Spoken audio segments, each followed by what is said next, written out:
آپس میں امن و امان سے رہنے کے لیے مسلمانوں اور کفار قریش کے درمیان صلح حدیبیہ کے نام سے 10 سالہ معاہدہ ہوا۔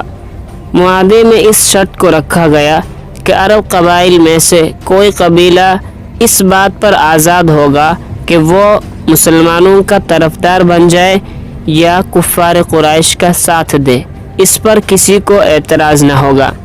اسی شرط کے مطابق بنو بکر کفار قریش کا حلیف بن گیا اور بنو خزاعہ مسلمانوں کا ہم نوا۔ لیکن کفار قریش نے معاہدے پر عمل نہیں کیا، اس نے بنو خزاعہ کے ساتھ مخالفانہ رویہ اختیار کیا۔ ایک روز بنو بکر نے بنو خزاعہ پر حملہ بول دیا اور جانی و مالی نقصان پہنچایا۔ اس کی اطلاع حضرت صلی اللہ علیہ وسلم کو ملی، اس سے آپ رنجیدہ ہوئے اور مکہ والوں کو پیغام بھیجا کہ بنو خزاعہ کو جو نقصان پہنچا ہے اس کا ہرجانہ ادا کرے یا معاہدہ توڑ دے۔ کفار قریش نے معاہدہ توڑ دیا اور بنو بکر کو حق بجانب قرار دیا۔ سرکار دو عالم صلی اللہ علیہ وسلم جانصاروں کی ایک جماعت لے کر مکہ کی جانب روانہ ہوئے۔ جب مسلمان آگے بڑھتے رہے تو راستے میں دوسرے لوگ بھی دستے میں شامل ہوتے گئے۔ اس طرح اسلامی لشکر میں شامل ہونے والوں کی تعداد 10,000 تک پہنچ گئی۔ جب اسلامی لشکر مکہ پہنچا تو کفار قریش خوف زدہ ہو گئے، ان میں مقابلہ کی جرأت نہیں ہوئی۔ رحمت عالم سے مکہ والوں کا آمنا سامنا ہوا تو آپ نے ان سے پوچھا کہ میں تمہارے ساتھ کیا سلوک کروں؟ مکہ والوں نے جواب دیا، تو شریف بھائی ہے اور شریف بھتیجا ہے۔ آپ نے فرمایا، میں تمہارے ساتھ وہی سلوک کروں گا جو یوسف علیہ السلام نے اپنے بھائیوں کے ساتھ کیا تھا۔ تم پر کوئی الزام نہیں، جاؤ تم سب آزاد ہو، میں نے تمہیں معاف کیا۔ جانصار آپ کے حکم کے منتظر تھے کہ جو بھی حکم ملے اس پر عمل کریں، لیکن آپ نے کیا حکم دیا کہ بدلہ لو؟ نہیں، بلکہ آپ نے فرمایا جو کوئی ہتھیار پھینک دے اسے قتل نہ کیا جائے، جو کوئی خانہ کعبہ کے اندر جائے اسے کچھ نہ کہا جائے، جو کوئی ابو سفیان کے گھر میں پناہ لے اسے کچھ نہ کہا جائے، جو کوئی حکیم بن حزام کے گھر میں پناہ لے وہ محفوظ ہے، جو کوئی اپنے گھر کے اندر ہو اسے کچھ نہ کہا جائے، بھاگ جانے والے کا پیچھا نہ کیا جائے، زخمی کو نقصان نہ پہنچایا جائے۔ رسول اللہ صلی اللہ علیہ وسلم نے دشمنوں کے ساتھ جس طرح رواداری، عفو درگزر کا رویہ اختیار کیا اس کی نظیر نہیں ملتی۔ پھر آپ کعبے کے اندر داخل ہوئے، حجر اسود کو بوسہ دیا، اونٹنی پر سوار ہو کر بیت اللہ کے گرد طواف کیا۔ خانہ کعبہ میں 360 بت تھے، انہیں نکال کر باہر پھینک دیا۔ اس کے بعد آپ نے نماز شکرانہ ادا کی۔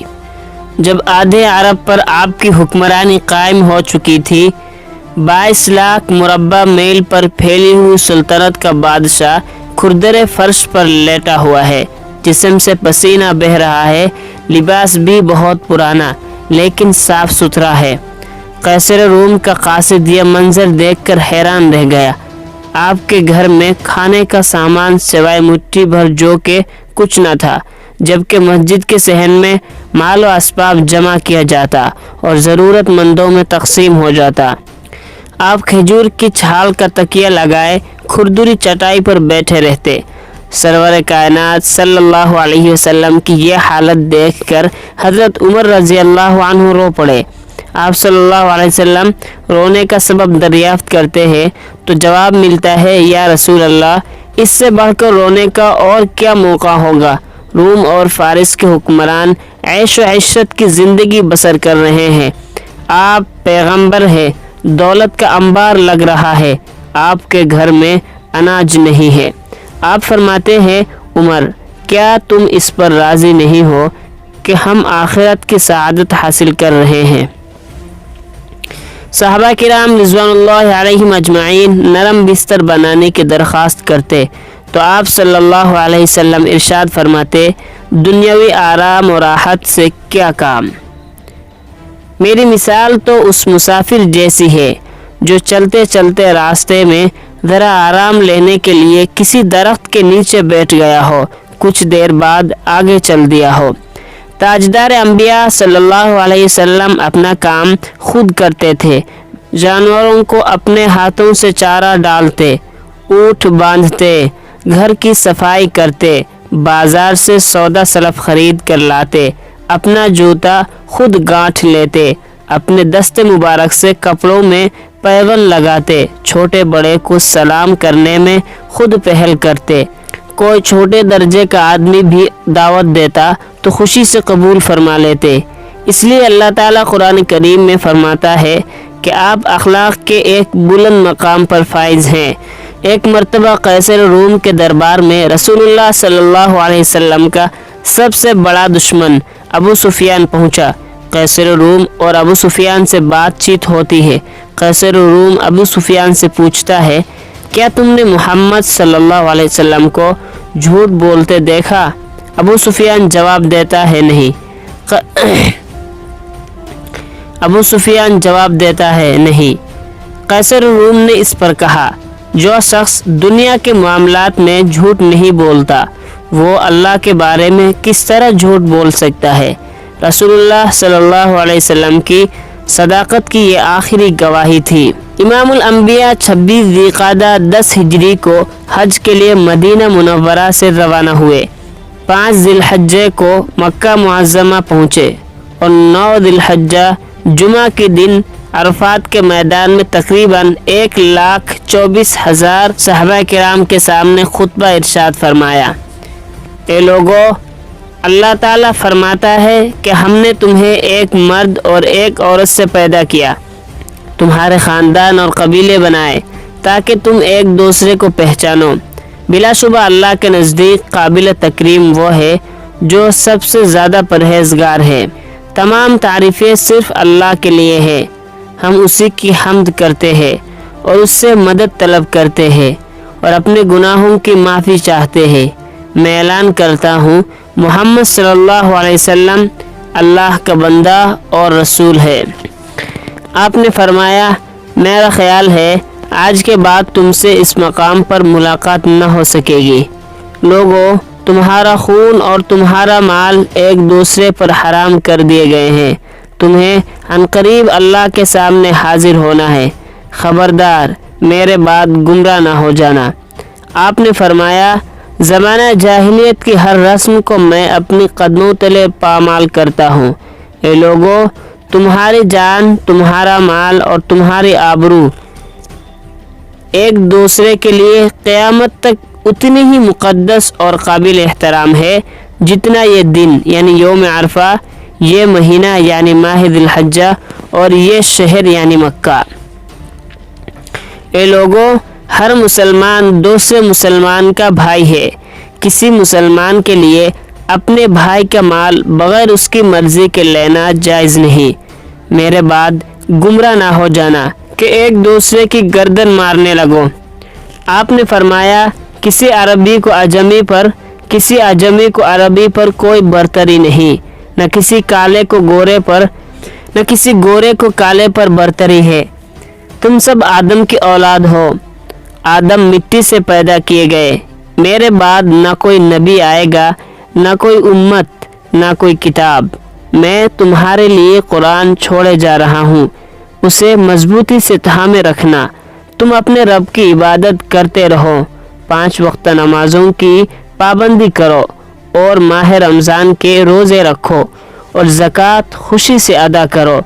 اپنے امیر کی اطاعت کرو، تم جنت میں داخل ہو جاؤ گے۔ جو تمہارے غلام ہیں ان کے حق میں انصاف کرو، جو خود کھاؤ ان کو بھی وہی کھلاؤ اور جو خود پہنو ان کو بھی وہی پہناؤ، اور ان کی طاقت سے زیادہ ان سے کام نہ لو۔ خبردار، مجرم اپنے جرم کا خود ذمہ دار ہے۔ خبردار، باپ کے جرم کا ذمہ دار بیٹا نہیں اور بیٹے کے جرم کا ذمہ دار باپ نہیں۔ جب آپ خطبہ سے فارغ ہوئے تو یہ آیت نازل ہوئی، اليوم اکملت لکم دینکم واتممت علیکم نعمتی ورضیت لکم الاسلام دینا۔ اس آیت کا ترجمہ یہ ہے کہ آج میں نے تمہارا دین تمہارے لیے مکمل کر دیا اور تم پر اپنی نعمت پوری کر دی اور تمہارے لیے اسلام کو پسند کیا۔ حضرت صلی اللہ علیہ وسلم 23 برس تک تبلیغ کے فرائض انجام دیتے رہے۔ آپ کو سر میں درد اور بخار ہوا، بغیر سہارے کے چلنا دوبھر ہو گیا۔ ازواج مطہرات میں سے حضرت عائشہ رضی اللہ عنہا کے گھر میں قیام رہا، آپ پر غشی آتی رہی، کچھ افاقہ ہوا۔ حضرت علی رضی اللہ عنہ کے سہارے مسجد میں تشریف لائے۔ حضرت ابوبکر رضی اللہ عنہ نماز پڑھا رہے تھے۔ حضرت صلی اللہ علیہ وسلم کے قدموں کی چاپ سن کر حضرت ابوبکر صدیق رضی اللہ عنہ نے پیچھے ہٹنا چاہا، آپ نے منع فرمایا۔ آپ صلی اللہ علیہ وسلم نے خطبہ دیا۔ آپ نے فرمایا، اللہ نے اپنے بندے کو اختیار دیا ہے کہ وہ دنیا کی نعمتیں لے یا خدا کے پاس جو کچھ ہے اسے قبول کر لے۔ اس نے وہی قبول کیا جو خدا کے پاس ہے۔ یہ سنتے ہی حضرت ابوبکر صدیق رضی اللہ عنہ دھاڑے مار مار کر رونے لگے۔ انہیں رونے سے منع فرمایا اور فرمایا، میں تمام لوگوں میں سب سے بڑھ کر ابوبکر کے مال اور رفاقت کا ممنون ہوں، میں سب کا احسان اتار چکا ہوں، ابوبکر کا بدلہ خدا ہی دے سکتا ہے۔